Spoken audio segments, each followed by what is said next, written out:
அஸ்ஸலாமு அலைக்கும் வரஹ்மத்துல்லாஹி வபரகாத்துஹு. Welcome back to my channel. இன்னைக்கு நம்ம வீடியோவில் கீழக்கரை ஸ்பெஷல் வெள்ளடை எப்படி செய்யுதுன்னு சொல்லிட்டு பார்க்கலாமாங்க.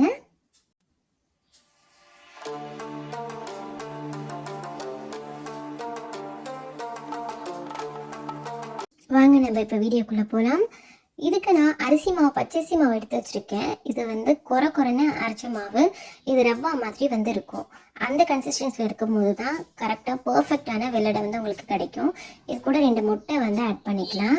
2 தேங்காய் எடுத்து அதோட தேங்காய் பால் நான் எடுத்து வச்சுருக்கேன். நல்லா திக்கான தேங்காய் பால், தண்ணியான தேங்காய் பால் ஆட் பண்ணல. இதை இது கூட ஊற்றி நல்லா மிக்ஸ் பண்ணிக்கலாம். உங்ககிட்ட ஒரு வேளை இந்த மாவு இல்லை அப்படின்னாக்கா நீங்கள் இடியப்ப மாவில் கூட நீங்கள் செய்யலாம். இடியப்ப மாவில் செய்கிறப்ப அந்த மாவு நல்லா பட்டு போல் இருக்கும். அப்படி இருக்கனால கிறிஸ்பினஸ் கொஞ்சம் கம்மியாக இருக்கும். அவ்வளோதான் இதில் டிஃப்ரென்ஸ் இருக்கும்.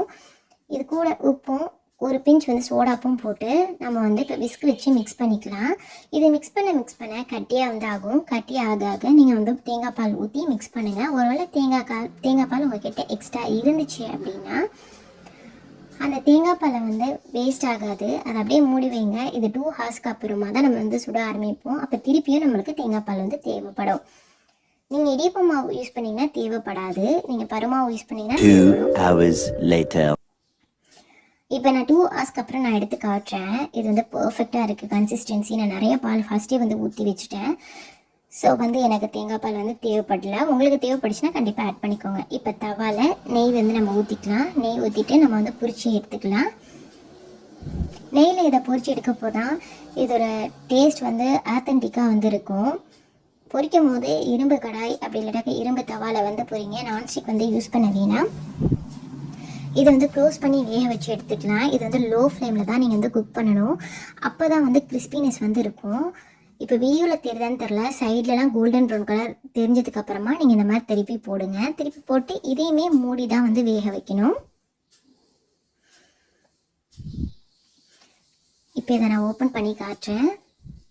2 சைடுமே கோல்டன் ப்ரௌன் கலர் வந்துருச்சு. இப்போ இதை சர்வ் பண்ணுறதுக்கு ரெடி ஆகிடுச்சு. இதே மாதிரி நான் இன்னொரு அரையும் ரெடி பண்ணி காட்டுறேன்.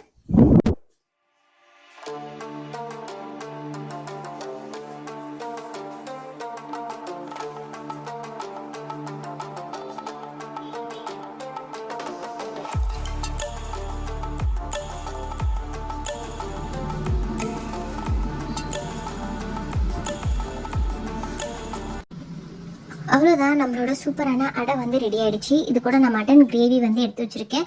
மட்டன் கிரேவி சிக்கன் அனம் இதே மாதிரி கூட காம்பினேஷன் நல்லாயிருக்கும். இந்த ரெசிபி உங்களுக்கு பிடிச்சிருந்துச்சுன்னா லைக் பண்ணுங்கள், ஷேர் பண்ணுங்கள், மறக்காமல் சப்ஸ்கிரைப் பண்ணுங்கள். தேங்க்ஸ் ஃபார் வாட்சிங்.